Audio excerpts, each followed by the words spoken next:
Dito lang magtanggal guys ng ano. Dito magtanggal ng binil o kaya sa DTF. Yan, tanggal agad. Pag may pinapatanggal yung bilis magtanggal. Oops. Tanggal agad siya.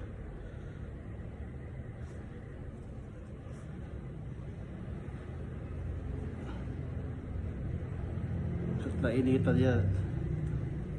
Bilis na tanggalin yan.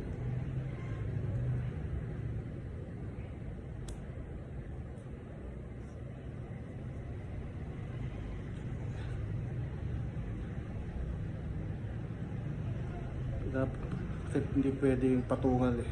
Kakapit sa DTF. Makikita rin na tatanggalin talaga.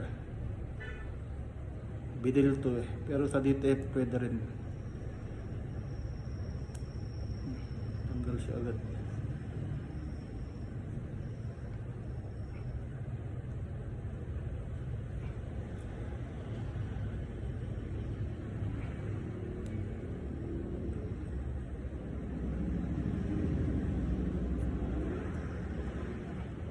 Oh, tanggal. Kailangan mo lang itong malaking plancha. Oh, laki ng plancha. Mas malaki pa yung kamay ko.